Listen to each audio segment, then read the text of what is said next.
Fede, tradizione e folklore. In provincia di Agrigento la giornata del Venerdì Santo costituisce uno degli appuntamenti più sentiti.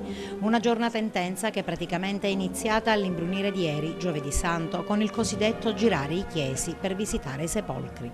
Alle prime luci di oggi pellegrinaggi dei devoti e dei fedeli verso il santuario dell'Addolorata. Intorno alle 9, al suono di strazianti marce funebri, prende il via il corteo dei devoti dell'Arciconfraternita dei Sette Dolori. Dalla chiesa di San Domenico, stante la chiusura della cattedrale, esce il simulacro di Cristo con la croce addosso. Ed è in via Atenea che la processione tra due ali di folla prende forma e solennità. In prima fila il sindaco Marco Zambuto, assessori e rappresentanti delle istituzioni. È un momento significativo che fa parte della storia e della tradizione religiosa di questa città ed è un momento veramente molto pregnante, di grande raccoglimento.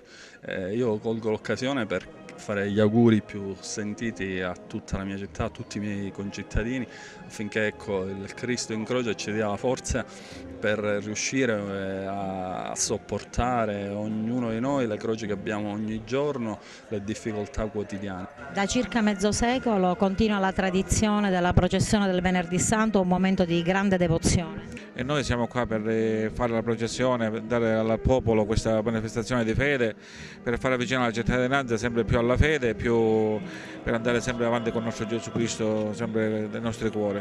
Dal 1626 la Confraternita dell'Addolorata accoglie fedeli, uomini e donne, per questo rito di passione del Venerdì Santo. Sì.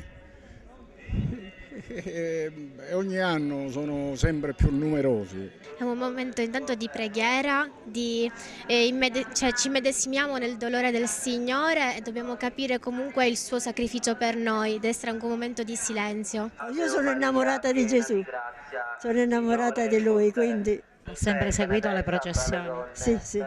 A San Domenico nel corso del pomeriggio si tiene la predica delle 7 parole, poi la celebrazione della Passione del Signore con adorazione e bacio della croce e ancora canti sotto la croce che proseguiranno fino a sera, quando il corpo di Gesù viene deposto e riportato per la città.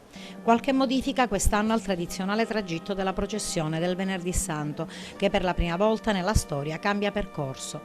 Infatti, per motivi di sicurezza, a causa di un balcone pericolante in via Gamez, la processione passa sotto il monastero di Santo Spirito, sia la mattina che la sera.